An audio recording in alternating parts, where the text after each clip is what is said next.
लोमड़ी और सारस। एक समय की बात है, एक जंगल में एक लोमड़ी रहती थी। उसी जंगल में एक बड़ा सा तालाब भी था जिसमें सारस रहता था। लोमड़ी अक्सर तालाब में पानी पीने जाती थी। धीरे धीरे लोमड़ी और सारस में दोस्ती हो गई। लोमड़ी और सारस अधिकांश समय साथ में बिताने लगे।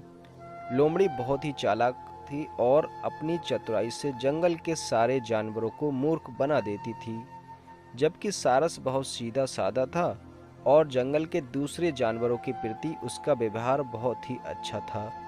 लोमड़ी और सारस में अक्सर हल्का फुल्का मजाक भी होता रहता था।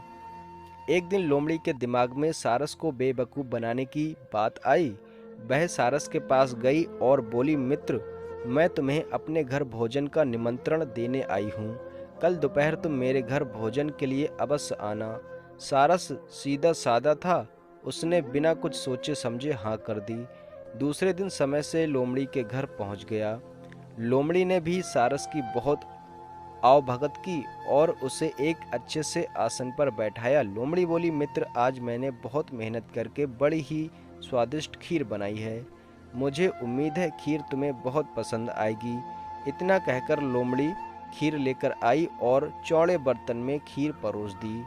चौड़े बर्तन में लोमड़ी तो खीर अच्छी तरह से खा पा रही थी, किंतु बर्तन चौड़े होने के कारण सारस अपनी चोंच खीर तक नहीं ले जा पा रहा था। कुछ ही देर में लोमड़ी ने सारी खीर चट कर ली और सारस देखता ही रह गया। खीर खाने के बाद लोमड़ी सारस से बोली, मित्र, क्या बात है? इतनी स्वादिष्ट खीर होने के बाद भी तुमने खीर नहीं खाई। सारस लोमड़ी की चाल समझ रहा था।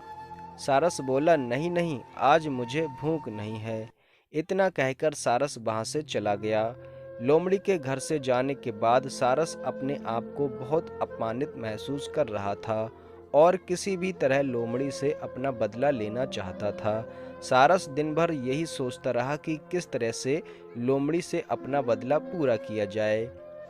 उसके मन में एक उपाय सूझा। वह लोमड़ी के पास गया और बोला, बहन लोमड़ी, मैं तुम्हारे यहाँ दावत खा चुका हूँ, अब मेरी बारी है। मैं तुम्हें अपने यहाँ भोजन का निमंत्रण देने आया हूँ। तुम्हें कल दोपहर मेरे घर भोजन के लिए आना होगा। लोमड़ी ने झट से सारस का आमंत्रण स्वीकार कर लिया। दूसरे दिन लोमड़ी समय से सारस के घर पहुँच गई।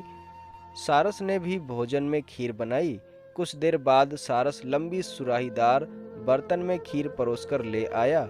पतले मुंह वाले बर्तन में सारस तो आसानी से अपनी चोंच से खीर खा पा रहा था, किंतु लोमड़ी का मुंह खीर तक नहीं पहुंच पा रहा था। कुछ देर बाद सारस ने सारी खीर खत्म कर दी, किंतु लोमड़ी अभी तक बिना खीर खाए ही बैठी थी। सारस में लोमड़ी से पूछा, बहन लोमड़ी, क्या हुआ? तुमने खीर क्यों नहीं खाई है? क्या खीर अच्छी नहीं बनी है?